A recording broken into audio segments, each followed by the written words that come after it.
Детали од тој не можеме да ги споделуваме, има и пропуштање на полицијата. Ќе го утврдиме тоа.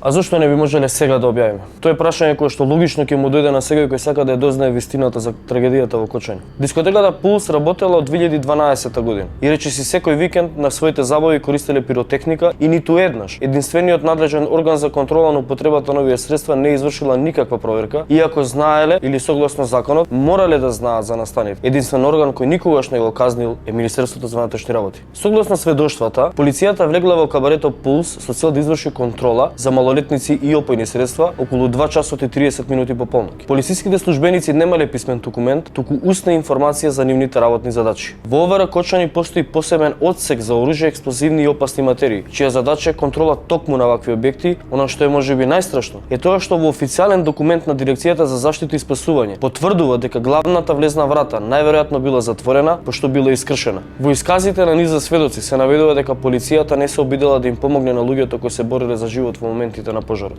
И сега се поставува прашањето: доколку МВР барем еднаш пред тој настан или конкретната копна ноќ извршила проверка, трагедијата би била спречена. Анализата на комуникациите како и преписките меѓу сите овие лица открива за препастувачки податоци и наведува на тоа дека можеби некој во највисокиот врв на МВР комуницирал со Деко и Магдалена на денот на трагедијата и два дена потоа. Еден случај посебно паѓа во очи. Раководителот на државниот пазарен инспекторат во Кочани, Зоран Филипов, додека е во полициска станица, Филипов комуницира со лице кај него запишано како книжар, а бројот му припаѓа на Митко Костадиновски, начал на шумската полиција, председател на општинскиот комитет на ВМРО ДПМН во Виница, но и актуелен кандидат за градоначалник на Виница. Во 19 часот 20 минути и 1 секунда Филипов пишува: реагирај некаде, не да не пуштат, можно е 24 сати да не држат. Тука е Салтиро, Панче. И добива одговор од Костадиновски: ќе пишам на Салтиро, ти пиши на твоите. Интересна комуникацијата на Зоран Сребренов, раководител на подружницата на Агенцијата за обезбедување Рубикон во Кочани. Сребренов се обидува да контактира со баџанакот на премиерот Мицкоски, Ѓордан Чојанев, во 2 наврати, еднаш околу 7:30 часот наутро, а потоа околу 8:30 часот истото утро. Телефонот на Сребренов е закачен на базната станица Кочани Споменик, телефонот на Ѓордан Чојанев е закачен на базна станица на адресата Страшо Ербабче, улица каде што живее пратеникот